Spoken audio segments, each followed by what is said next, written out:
നിരവധി മോഷണ കേസുകളിലെ പ്രതി മലപ്പുറം കൊണ്ടോട്ടിയിൽ പിടിയിലായി. ബെർമുഡ കള്ളൻ എന്ന ജോസ് മാത്യു ആണ് അറസ്റ്റിലായത്.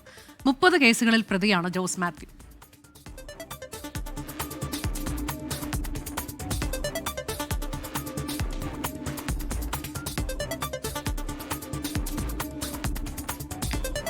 സമീർ ബിൻ കരീം വിവരങ്ങളുമായി.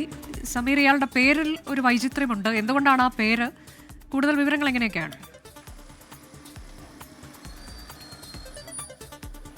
അനുജ, ബർമുഡ കള്ളൻ എന്ന പേരിൽ അറിയപ്പെടുന്ന ജോസ് മാത്യു എന്ന് പറയുന്ന 52കാരനാണ് കൊണ്ടോട്ടി പോലീസിന്റെ പിടിയിലായിരിക്കുന്നത്. ഈ ബർമുഡ ധരിച്ച് മോഷണം നടത്തുന്ന ഒരു രീതിയാണ് ഇയാൾ സ്വീകരിക്കുന്നത്.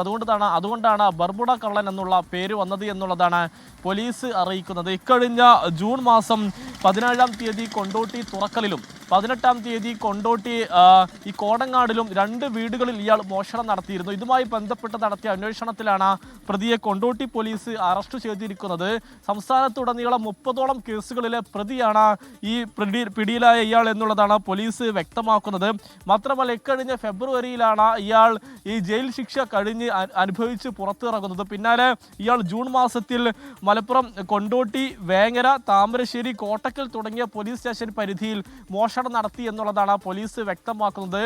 ഇയാളുടെ മോഷണ രീതി എന്ന് പറയുന്നത് ഈ വിൻഡോ കം ഡോറുള്ള വീടുകളിൽ, അതായത് ഈ ഡോറിനോട് ചേർന്ന് ഈ ജനലുള്ള വീടുകളിൽ ഒരു ദ്വാരമുണ്ട്. ഈ ജനലിൽ ദ്വാരമുണ്ടാക്കി അതുവഴി ഈ ഡോറിന്റെ കുളത്തെല്ലാം തന്നെ തുറന്നുകൊണ്ട് അതുവഴി മോഷണം നടത്തുന്ന രീതിയാണ് ഇയാൾ സ്വീകരിച്ചിരുന്നത് എന്നുള്ളതാണ് പോലീസ് കണ്ടെത്തിയത്.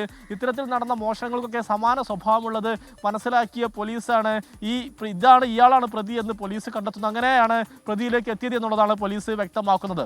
അനുജ, ശരി. ബർമുഡ ധരിച്ചാണ് ജോസ് മാത്യു എന്ന ഈ കള്ളൻ മോഷണം നടത്താറ്. ഇയാൾ വിവിധ ഇടങ്ങളിൽ മോഷണം നടത്തിയിട്ടുണ്ട്. 30-ലേറെ കേസുകളിൽ പ്രതിയാണ്. അയാളാണ് പിടിയിലായത്.